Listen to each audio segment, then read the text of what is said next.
All right, everybody, I'm really sorry for technical difficulties. I know you're probably thinking, why don't you test this out beforehand? The problem is I actually can't find a way to test out a YouTube live stream without actually being live. So it doesn't seem like it matters how I do it. If I do a live stream test, it seems like it would be live on my channel. Actually, I take that back. I do remember seeing an option this morning as I was setting this up to keep the live stream private. So maybe I'll try that next time.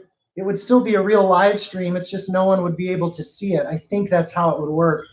And I'll try to do a better job next time of testing that out. I just didn't realize that was an option until this morning. So I apologize for the technical difficulties, but I do appreciate you joining me. And I am going to try and keep this to about 30 or a max of 40 minutes. I know you guys are busy on Saturdays. I have some things to do with my family today as well.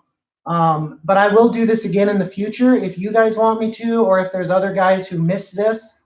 I will definitely be happy to re-live stream this, whether that's next Saturday or another Saturday in May. My goal for this live stream is, you know, I've watched a lot of other guys' barbecue live streams, and you know, most of the time guys are just sitting and answering questions, which I will do some of those live streams, especially in the wintertime. But I also want to work in some of these walk-around live streams where I'm either doing a cook or doing a product review or doing something specific like walking around the LSG that I know a lot of guys are interested in. So stay tuned for that, because as I start to do more live streams, I want to make them, some of them at least, more active and not just me sitting and talking to you. So keep that in mind. I guess the first thing I should have asked is, can somebody go ahead and just confirm for me in the comments that you can actually hear me? If somebody could just let me know in the comments that you can hear me, that would make me feel a lot better about continuing on with this and talking. All right, thank you, Stuart. Thank you, Robert. Now, this is, like I said, this is going to be different. Maybe you've seen guys do live streams like this. I haven't yet, so this is a total experiment for me, walking around the LSG. I was really hoping to be able to do this with my phone video camera to make it easier to give you close-ups if you had specific questions of close-ups. Because I'm having to use my tablet camera, it's going to make it a lot harder for me to do that, and it might even make you a little bit dizzy.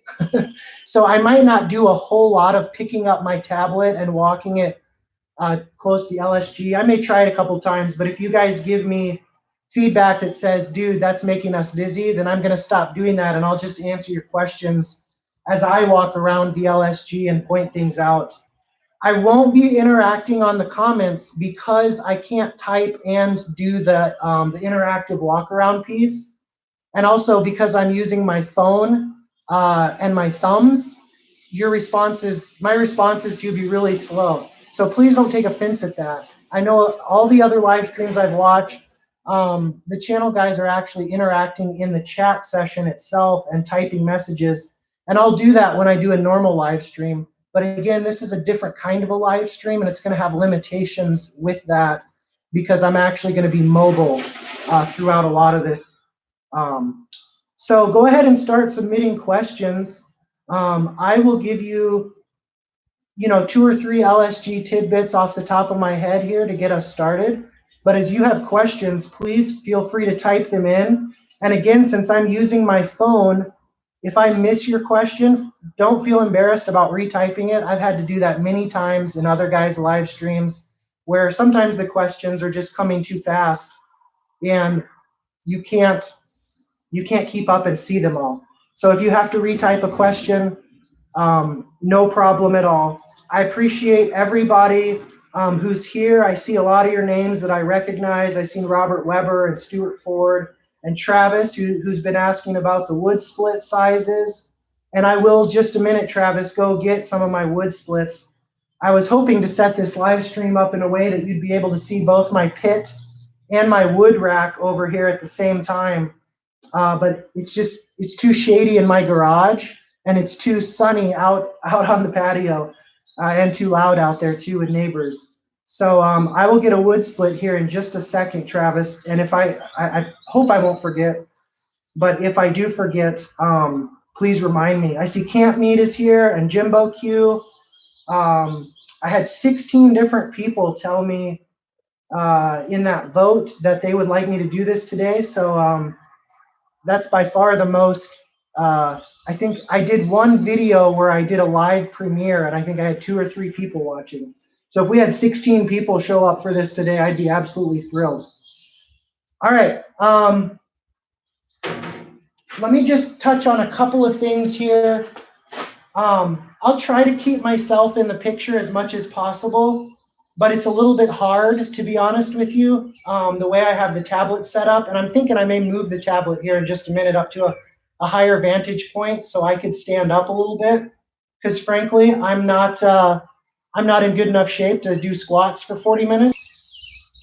But let me just, before I move the tablet up higher, let me just talk about a couple things here. A lot of guys have asked me to do a 1-year review video, and I will do that here in another month or so. It hasn't been quite a year since I've owned it. I believe this Lone Star came in on June 15 of last year, so pretty soon here I'll do a 1-year review.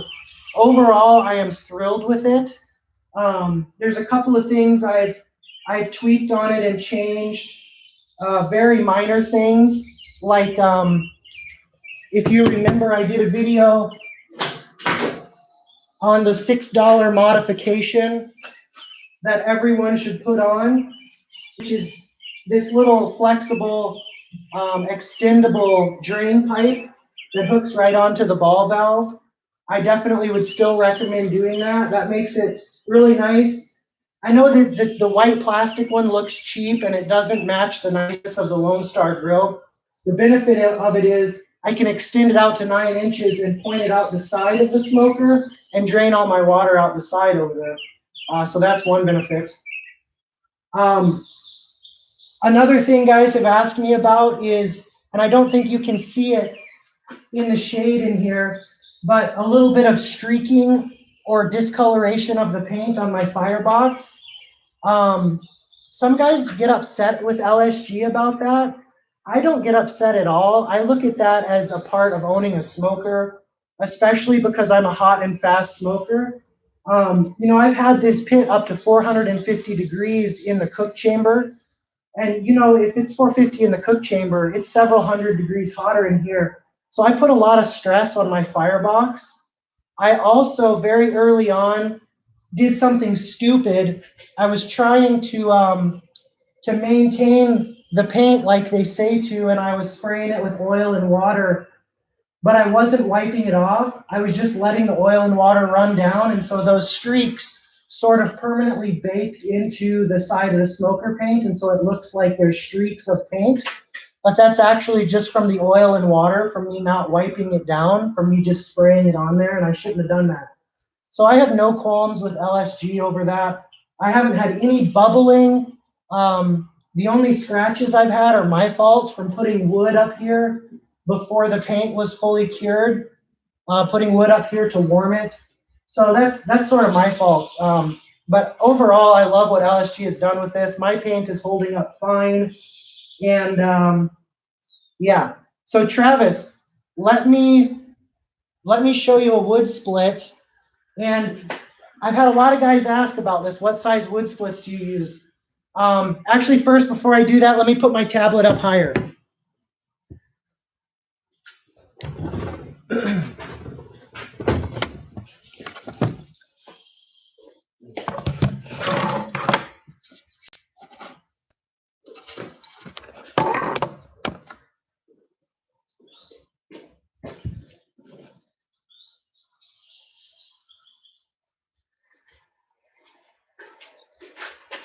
All right, you probably still won't be able to see my head, but that's okay. My head's ugly. If I stand over here and talk, can you guys still hear me okay? Somebody go ahead and answer that if you would. If I stand this far away, can you still hear me if I talk loudly? Or do I need to keep my tablet where it was before? Okay, Robert says yes. Okay, perfect. All right, then hang on. I'm going to go get a couple different size splits because there's a couple different answers to this question. And we'll see if we can help y'all out with that.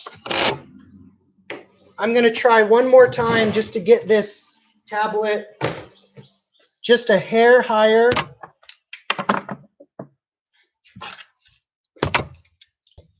And see if that helps us be a little more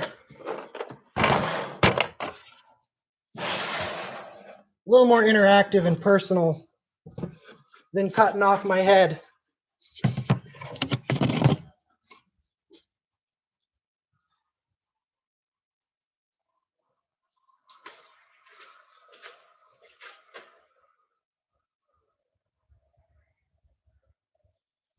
All right, it's going to cut my head off no matter what I do.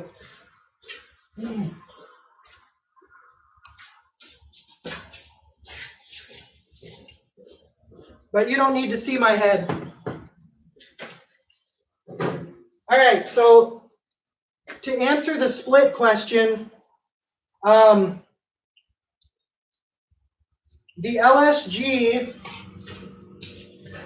20-inch series has a little bit smaller firebox than the big 24-inch series.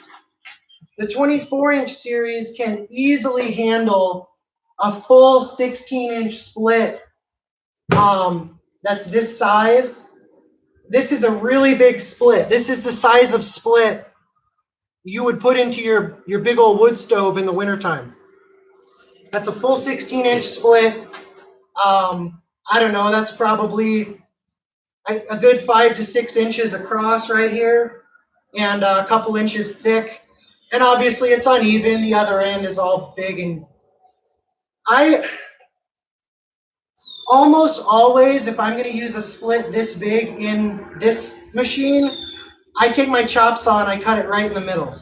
I was having some struggles early on keeping my fire, and I couldn't figure out why, because I'm like, man, I'm putting these huge splits in here. Why isn't it roaring hot and keeping my temps up?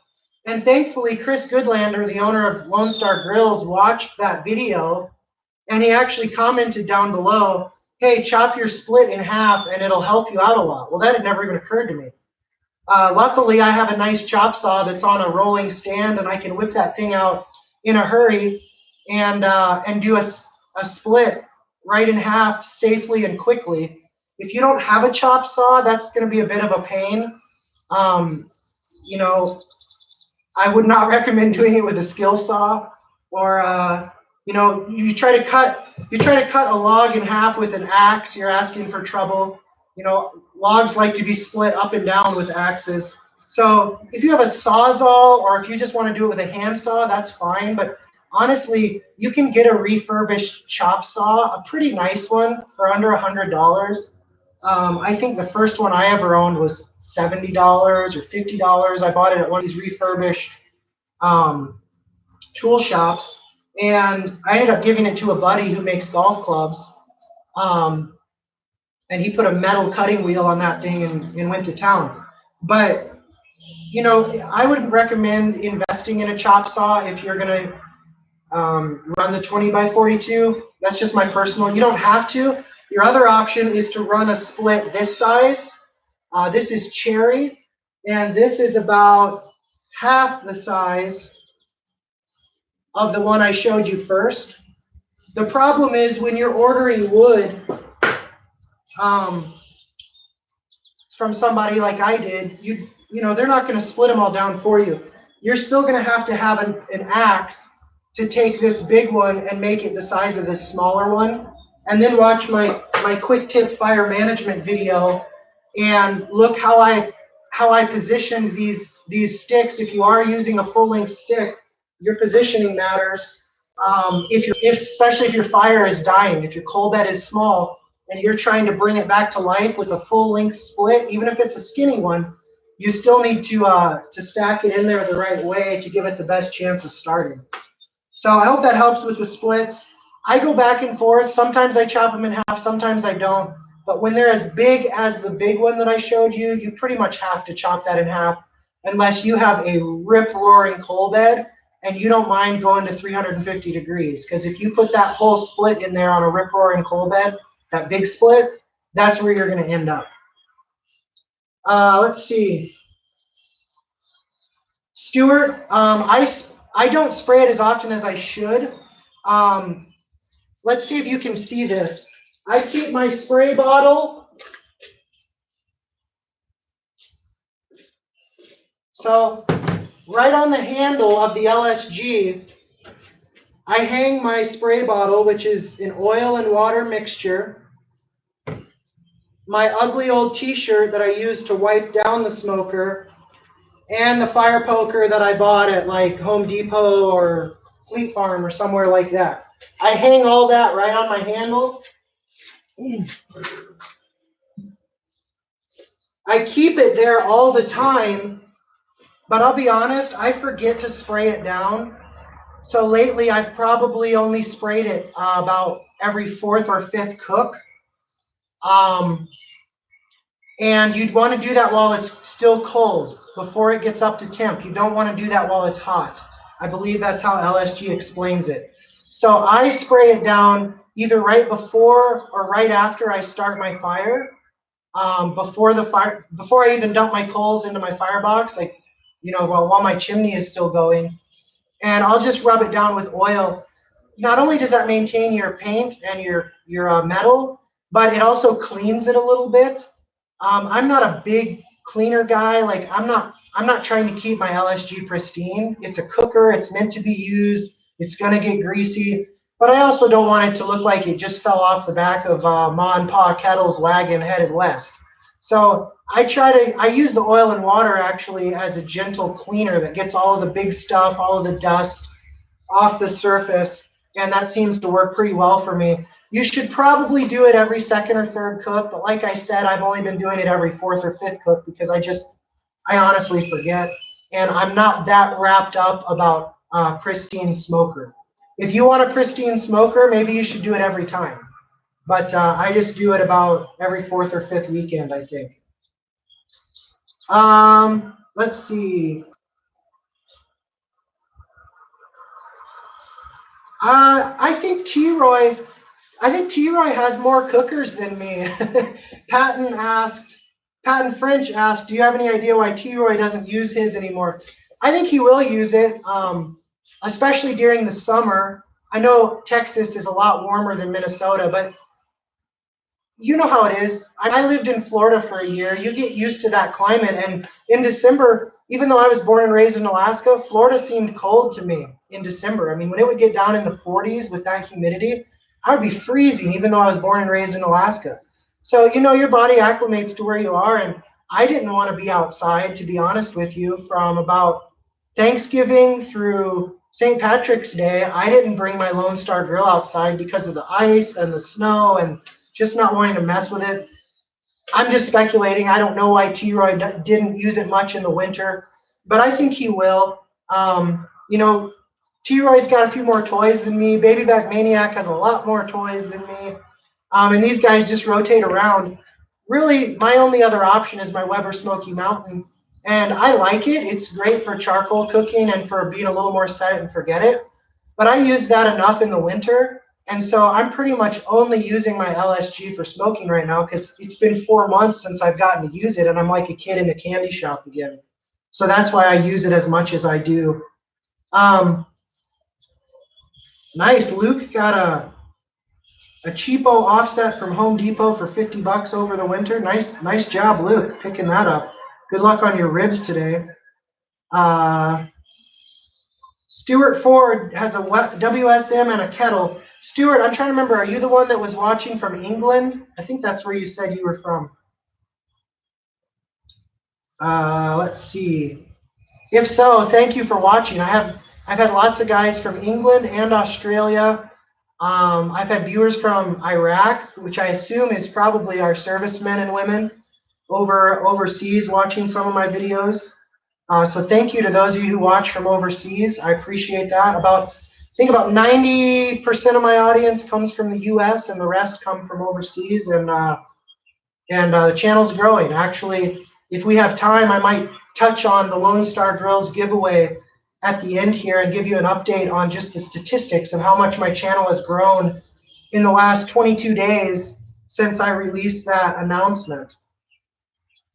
Stuart asks, what coals do you use? I've always used briquettes for long, slow cooks.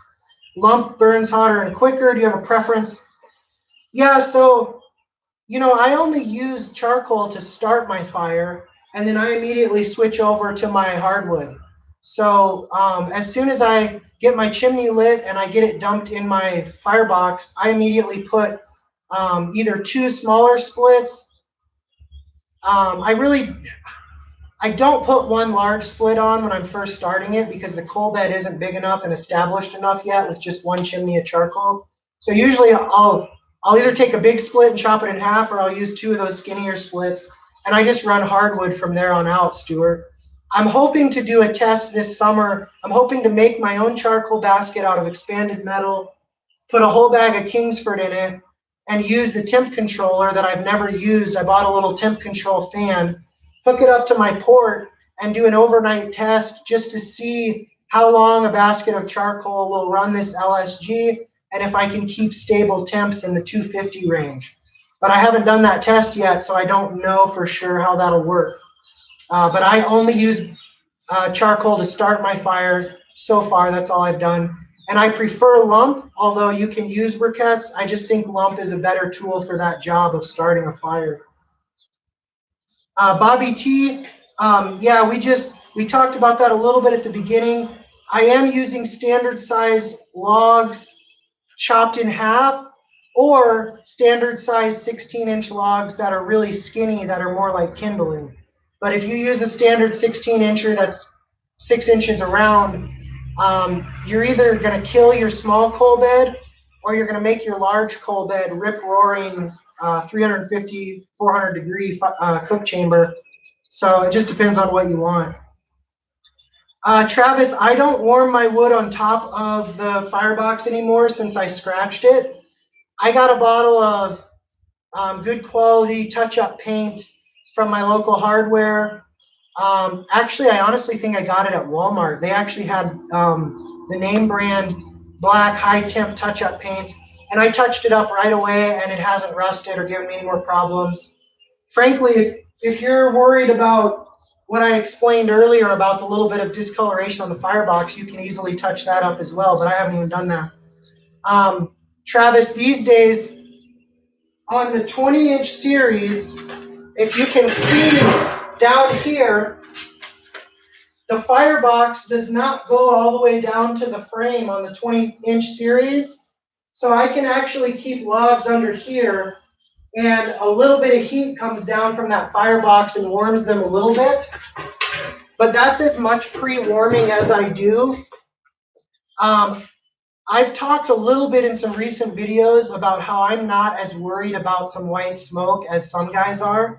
So I'm not as worried about pre-warming sticks as some guys are. Honestly, it doesn't bother me at all to take a stick right off of the wood pile in my garage and walk it out to where I smoke and put it right into my firebox. I'll pre-warm 4 or 5 of them down below, but if I run out and I forget to restash that area, I have no problem just grabbing a cold stick and throwing it in. It'll heat up within a few minutes and your smoke will clear out and it'll be fine. Stuart says, yes, London, England. So thanks, Stuart. I'm not sure how many hours ahead of us you are, but I hope you're having a good Saturday. Travis, when I do that charcoal basket test on my Lone Star grill, I'm also hoping to do the same thing on my Weber Smoky Mountain. And at that time, I will let you guys know how the temp controller experiment went. I'll be honest, I ordered that thing last summer and I haven't even opened it yet, and I can't even remember what brand it was.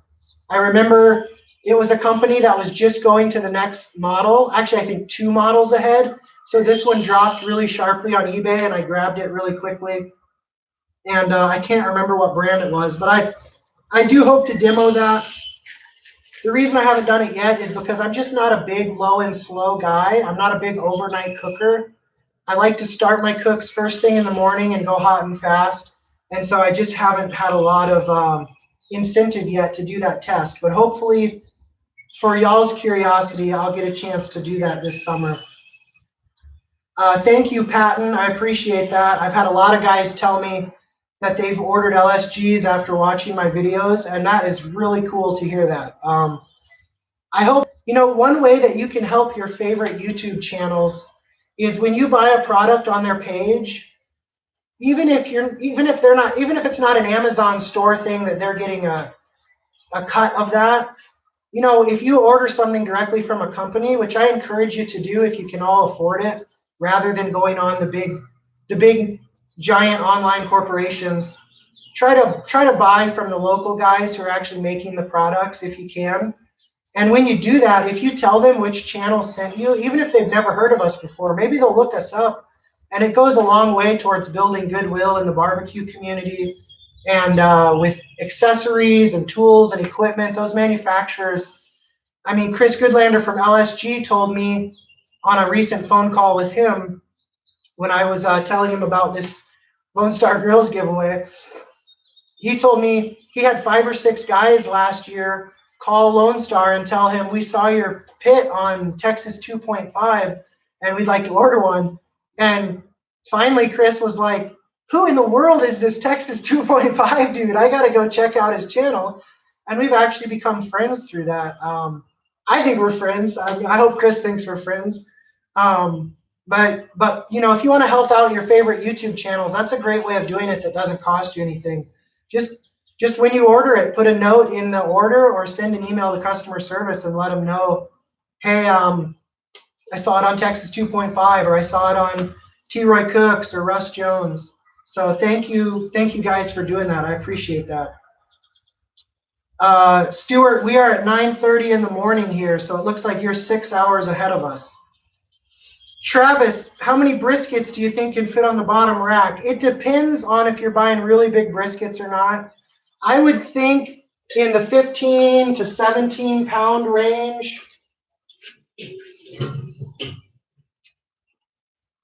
I would think you could fit them long ways in there. And I would think you could fit 4 in there comfortably without too much trouble. I'm losing internet reception on my phone. Can you guys still hear me loud and clear?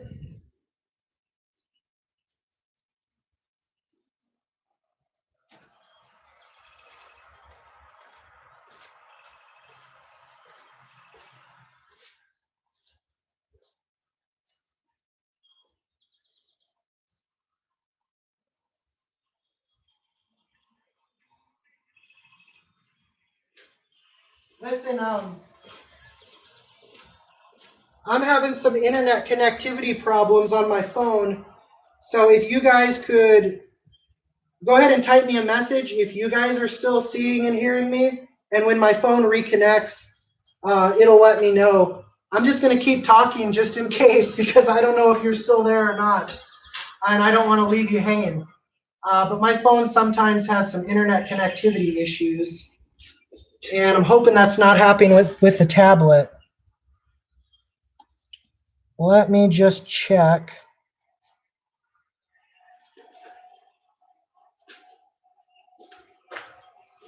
While I'm talking, I'm going to try and change my Wi-Fi to my second network because I think that's what's going on here. And it's telling me I'm back online. So I'm hoping, okay, I'm getting all your messages now. It says you guys can hear me loud and clear.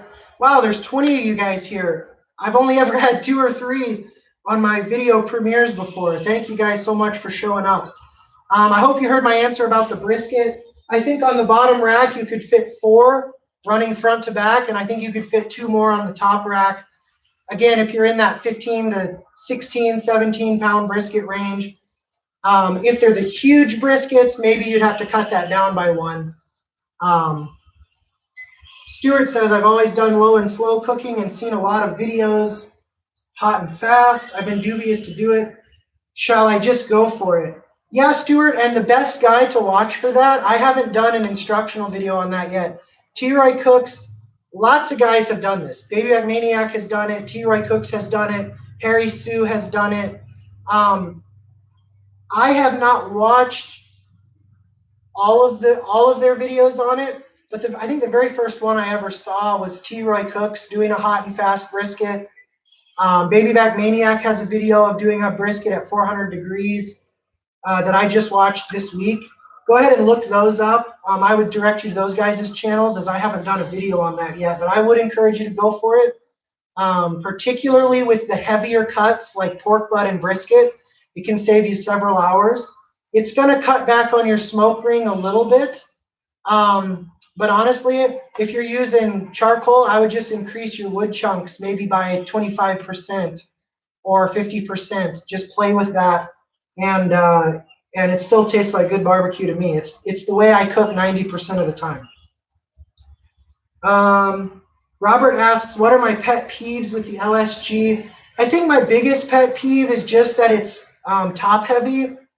The cook chamber.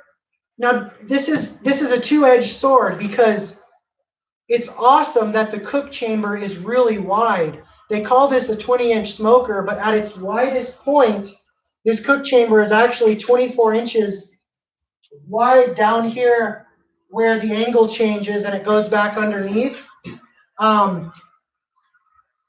It's not 24 inches in diameter all the way around, but at its widest point, because it's shaped triangularly, at that widest base, it's 24 inches wide, and that allows them to get nice big racks in there and to get 5.5 inches of clearance between each rack.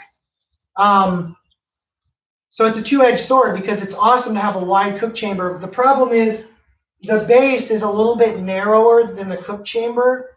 And if you saw my video when I dumped it over in my yard last year, that wasn't Lone Star's fault. That was my fault. I was on too soft a grass, and one of the wheels sunk in and it rolled over. But ever since then, I've been so paranoid about that whether I'm imagining it or not, this thing just feels a little tippy to me when I'm rolling it. If you have a yard where you can set it up in one spot permanently, that's not an issue.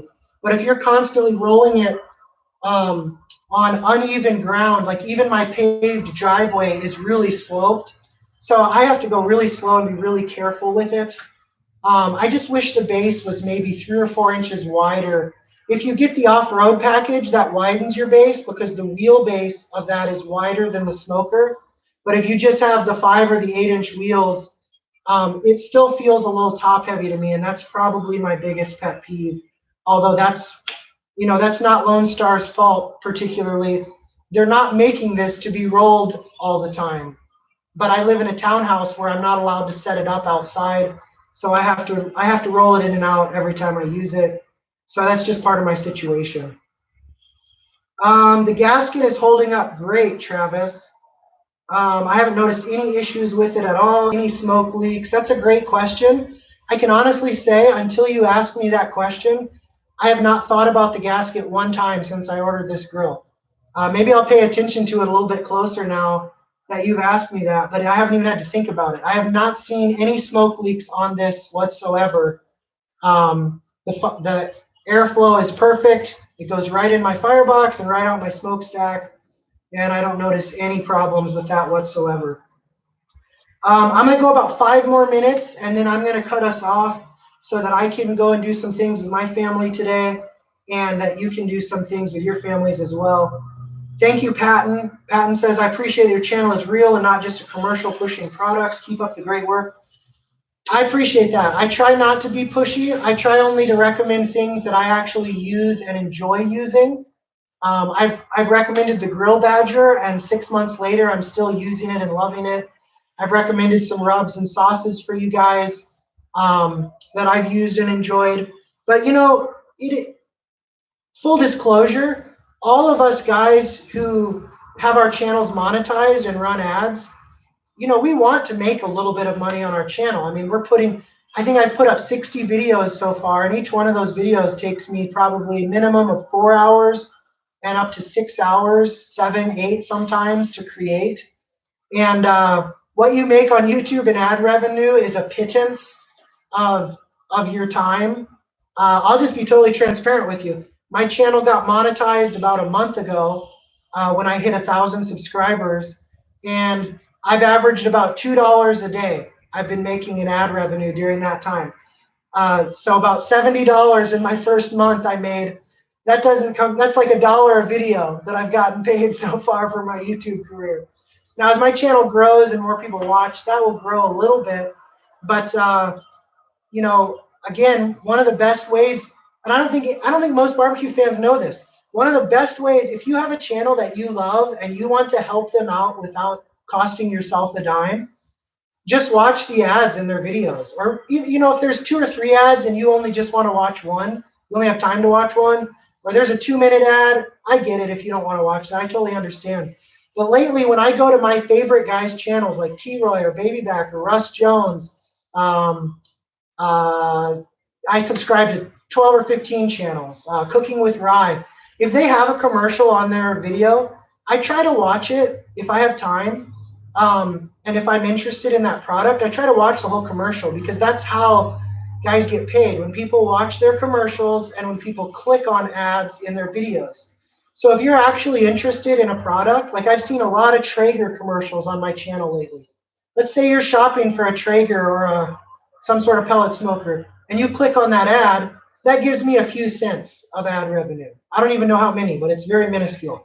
Same if you watch the ad. If you watch the full ad, that's how guys get paid. So I'm trying to educate viewers and other channels to let people know, if you really love a barbecue channel and you want a way to support them without costing yourself a dime, you know, you can't afford to buy their products or their t-shirts or their rubs or their sauces or donate to their Patreon account. I get that. One way to help out is just to watch the ads, and if you're interested in the product, click on the link. So I'm just trying to educate, and I really appreciate when guys do that for me, so I try to do that for the other channels as well. Maybe 1 or 2 more questions. Robert asks about the off-road. Yeah, I mean, I would love to have the off-road. I just didn't want to spring 700. I can't remember if it's $695 or $795, but it's basically $700 or $800 more bucks. And in hindsight, yeah, maybe I should have gotten it now that I tipped my smoker over once. But I just, at that point, I didn't want to spend the $800 extra. That's just what it came down to for me. Hey, Rusty, doing great today. Hope you're doing well. Let's see. Thank you, Mark. Enjoying the channel. Again, for those of you that tuned in late, I haven't commented on every one of your comments, and I haven't typed any responses because I've been trying. My goal was to do a live walk around. I haven't done a whole lot of walking around. Maybe next time I'll try to do a little bit better with that. But I cannot figure out a way for it to let me use my phone to video and my tablet to answer on. And I'm not quick enough with my thumbs to answer all your comments on my phone itself. So I've been just trying to talk to you verbally. Maybe next time I'll be able to get it to let me use my phone as my camera and use my tablet to interact a little more. But I've tried to answer all your questions, at least, even if I haven't been able to respond to all of your greetings. I see you guys are having a good time with each other. So yeah, I appreciate that. Thank you for being understanding. Let's see here. Don't forget, I also have a Texas 2.5 BBQ Facebook page. There I post some midweek cook photos that I don't put on my YouTube channel. I don't video every single cook that I do. So if you want to see some of the stuff I'm doing middle of the week, I put some pictures there. And I put, you know, like last night I put up that I would be doing this live stream today. I try to get information out there. I link to some of my videos there as well, and to some other guys' videos. So if you want to like that page, Texas 2.5, you can. Thank you, Robert, for the encouragement. You're right. I have seen worse on a first attempt. So let me know. I would love for you to leave me comments here. I don't know if it will still let you leave comments on this chat or on this video once we close out. But if it doesn't, leave me a comment on any one of my videos and I'll see it. Let me know if you like doing it this way. If you have suggestions for how I could improve next time. I'm happy to do another Lone Star Grillz walk around. Just because I did it today doesn't mean that's it. There's more guys out there who want to see this Lone Star Grillz. As we close here, does anybody want me to pick up my tablet and give you a close-up view of anything on the Lone Star Grillz in just the last 2 minutes here? Does anybody want to see anything up close? If you do, let me know in the comments. As you're letting me know that, I will say one last thing about things I wish I would have done differently on my Lone Star. I didn't understand when I ordered my Lone Star Grillz how awesome Lone Star Grillz is as a company when it comes to doing custom modifications. I didn't know about all the custom stuff they would do. One thing I wish I would have done differently is instead of getting the standard 8-inch shelf, I wish I would have had them put a 10 or a 12-inch shelf. Because when I put foil pans on this shelf full of food,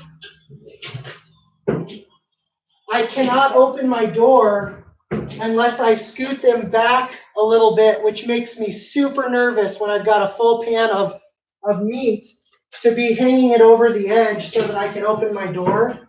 So I wish that I would have made that shelf 2 to 4 inches bigger. And I can't imagine that costs very much more to do, probably $100. I don't know. I shouldn't even estimate because I have no idea. But if you're thinking about buying one of these, consider at least a 10-inch shelf width. I'm talking about the width. And maybe even 12 inches. Ask Chris what his recommendation is on how wide you can go before it would start folding in on itself. Thanks, Stuart, for the encouragement. Appreciate it. I see you guys saying LSG should send me the kit. LSG has been super good to me already. Trust me. They've done things for me behind the scenes that I haven't talked about on my channel. They're very cool. They're very customer service oriented, and Chris is very nice to me. He's very kind and friendly. I consider him a friend. So I have nothing negative to say about anything they've done for me so far. But any companies out there that want me to test a product, I'm, within limits because my garage is small and I have to keep everything in here that I own. I'm willing to test just about anything. Travis wants to see inside my firebox. Oh no, Travis. This means you're going to see my dirty laundry and the fact that I did not. You're gonna know that I don't clean my ashes out every time, Travis. You're gonna think I'm one of those guys that doesn't take care of his equipment.